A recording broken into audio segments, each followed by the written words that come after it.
Bonjour à tous, au sommaire du Focus d'aujourd'hui, nous sommes de retour dans la salle Le Fangourin à Petite-Île pour le spectacle Has-Been.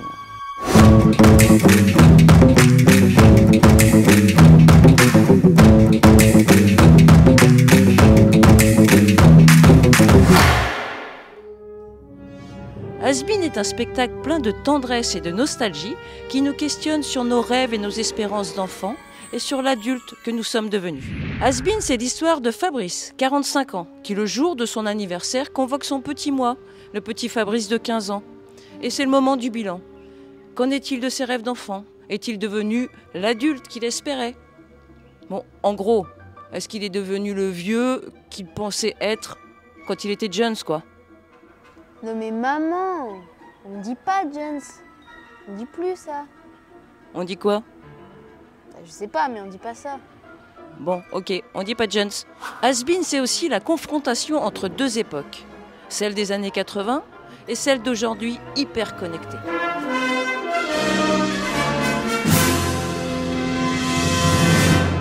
Bon bah voilà, aujourd'hui j'ai eu 15 ans. J'adore. Papa il m'a acheté le super magnéto cassette Grundig qui tue, il fait auto-reverse. Je peux même brancher mon casque de Walkman dessus. Joyeux anniversaire! Ouais, si tout va bien aujourd'hui, j'ai 45 ans. Si je suis en train de m'écouter là, ça veut dire qu'on n'est pas mort, donc c'est cool. Alors je voudrais te dire,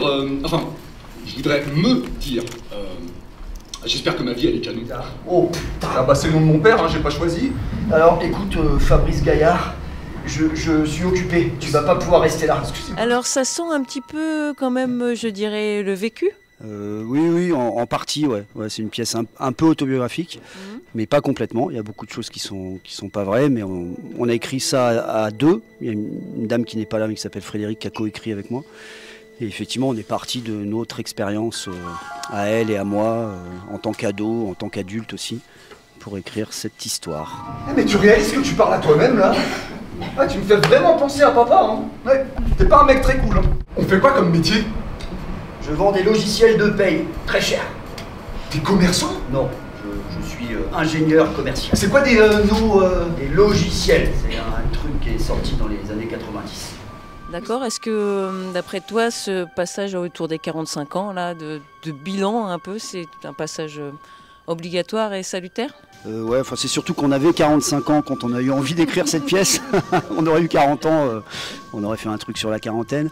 Mais oui, il se passe quelque chose à la 45e, ouais. Enfin moi j'ai le souvenir en tout cas, ça date maintenant. Non, j'ai le souvenir qu'à 40 ans j'ai vraiment été très surpris.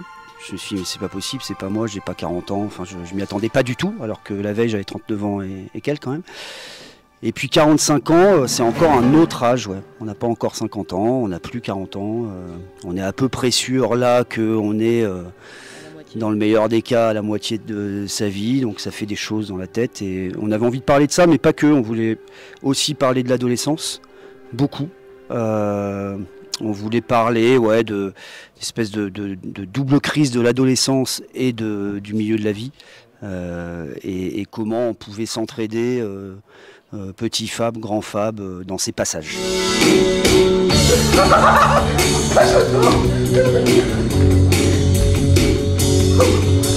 Commence à me courir sur le haricot. Oh non! Oh non, pas ça, pitié! Tu dis ça toi aussi, c'est l'expression de papa, c'est horrible! Il y a le monde là-dedans. Tu peux lui demander n'importe quoi. Ah ouais, tu lui demandes quoi au monde? Quand on m'interrogeait, je disais qu'à 15 ans, on nous dit souvent de la fermer et on le fait. Et là, il se trouve qu'il a décidé de ne pas la fermer et je trouve ça intéressant. C'est-à-dire qu'il continue, quand bien même son grand moi a des réticences. Non, mais attends, j'ai des trucs à demander et il va au bout, quoi. Et ça, c'est chouette. Et du coup, comme tu ressemblais pas à cet adolescent quand tu étais plus jeune, est-ce que ça a été dur de... Non, parce qu'il y a quand même la vitalité et ça me parle beaucoup. Le petit Fabrice retrouve son amoureuse 30 ans plus tard. Son amoureuse, qui n'était pas au courant, accepte de l'adopter. La folle histoire d'une cassette magique qui bouleverse la vie d'un homme. Ça va, on s'amuse bien. Donc à partir du moment où il y a de l'entrain, j'y vais à fond et je me sers de mon entrain à moi. Et ça, c'est cadeau, c'est 100%. Parce que dans la pièce, je connais bien Fabrice, donc effectivement, j'essaye régler un peu les conflits. Mais bon, je m'amuse aussi beaucoup à les regarder tous les deux se confronter, quoi. C'est un peu magique d'imaginer ça aussi, que ça puisse arriver dans la vie. Je vais juste te dire qu'on est très heureux d'être ici, que c'est un accueil formidable, voilà, et c'est magique, c'est vraiment magique d'être là. Merci. Bonsoir, vous pourriez nous dire ce que vous pensez du spectacle, s'il vous a personnellement parlé? Bonsoir, en fait le spectacle est assez surprenant puisque ça, on voit en fait le passé, tout ce qui s'est passé il y a 30 ans et aujourd'hui. Donc ça reflète bien l'image de ce qu'on peut voir de la société d'avant et la société d'aujourd'hui. Ouais. Et du personnage où il joue, il se rappelle un petit peu de l'époque où il était jeune. En fait, le has-been, en fait, c'est vraiment ça. C'est le fait que quelqu'un il est complètement à côté de ses pompes, il bosse, il pense pas à ses enfants, à rien, et il vit ses expériences comme ça l'enchante. Et non, c'est vraiment, c'est un beau spectacle. C'est assez, au contraire, là, je ramenais mon fils et lui, il se dit, mais c'est quoi has-been? Et du coup là, ça va le faire réfléchir. Et moi, j'ai presque l'âge en fait du mec, hein. J'ai 45 ans et ça me fait penser un petit peu à ça, le VHS, les cassettes et tout ça. Donc non, c'est pas mal. Franchement, ils ont trouvé une bonne idée, une belle idée là, dans le spectacle. Ouais. Et est-ce que tu vas poser plus de questions à ton papa sur sa jeunesse? Oui. Oui. Tu vas chercher à en savoir un peu plus? Oui. Oui, évidemment. Ça promet des bonnes soirées. Oui, merci, bonne soirée. C'était très chouette comme spectacle, c'était très beau, la mise en scène était très intéressante. Après, je suis pas sûre d'avoir eu toutes les refs parce que je suis née en 2000, mais j'en ai eu une partie quand même, donc c'était très intéressant. Donc ça a peut-être plus touché des gens comme mes parents et tout, mais j'ai trouvé ça quand même très beau et très chouette. Ça touche les parents, ouais, mais tu peux peut-être mieux comprendre peut-être tes parents ou l'époque à laquelle vivaient tes parents? Je sais pas trop, parce qu'en même temps, on a plus parlé de l'adulte que de la vie du jeune. Donc je suis pas sûre de peut-être mieux comprendre forcément l'époque des parents.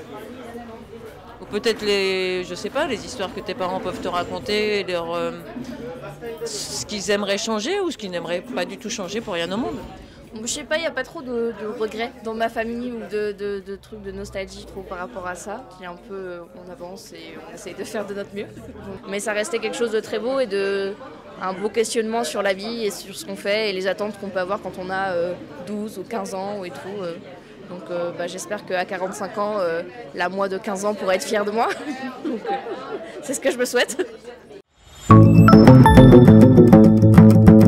Donc pour suivre le Festival Comedy et l'émission Focus un peu tous les jours, n'hésitez pas à vous abonner à la chaîne, à liker les vidéos, à partager. Et dans chaque salle, il y aura une affiche comme ça avec un QR code que vous pourrez scanner et ça vous amènera directement aux vidéos YouTube.